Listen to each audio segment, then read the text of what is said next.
Good evening, micro followers.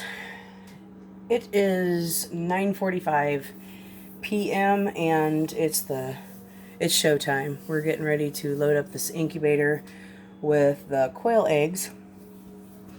I'm told I've discovered some new information, and I'm told that on day 14, you stop the egg turner, which I'm just going to unplug it. The Nurture Right 360 has a setting in it to where it will automatically stop turning, but I'm going to go ahead and unplug it on day 14 and take the turner tray out of the inside of it. They'll be expected to hatch by day 18, but I've got the incubator set for 21 days, so I kind of have to make my own rules up as we go. So we're going to load up the incubator, and on day 14, we're going to go ahead and just unplug the turner. And before I walk away from it, I want to make sure that I check to make sure the turner is actually working.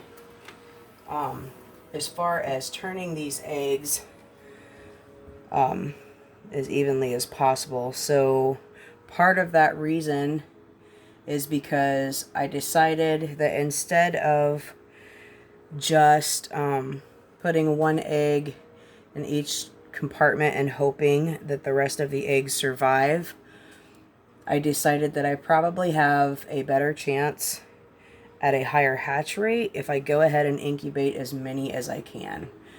So I watched in another video where it says to put the pointy end of the egg pointing to the middle of the incubator. So I'm trying to make sure that I do that. And we're just going to put as many in here as we can get. I'm assuming it's going to be 2 per little compartment. I don't want to overload it.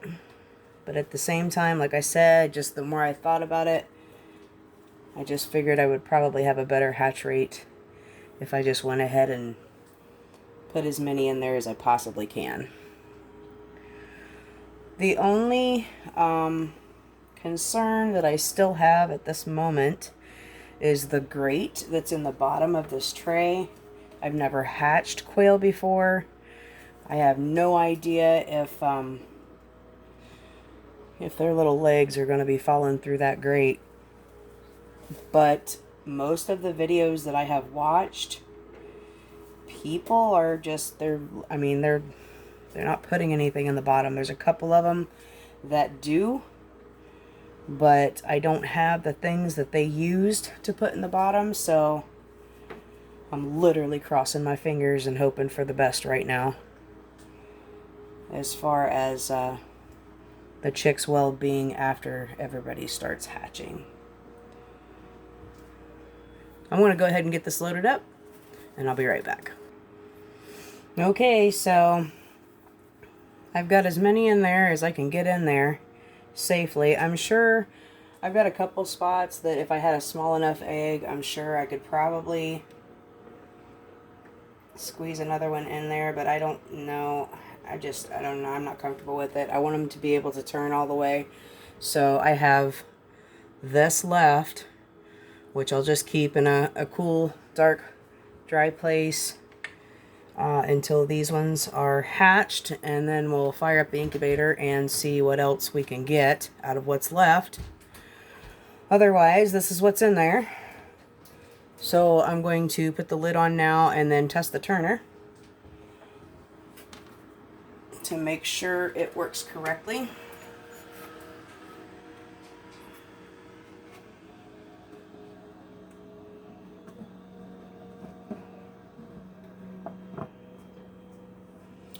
Okay, might have some loud beeping, just bear with me.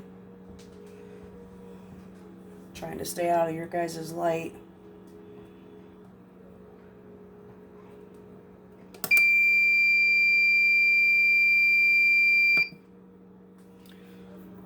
That wasn't it.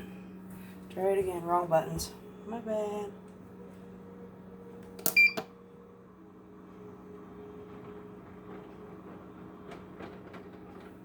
Okay, it looked like everything shifted. We're going to test it out one more time.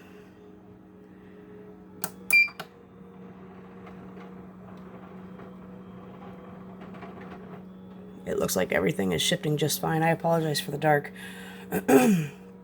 Okay, so like I usually do with chicken eggs, I don't know, maybe I can move this. I'm still kind of standing in the dark. Like I usually do with chicken eggs, I am going to be dry incubating.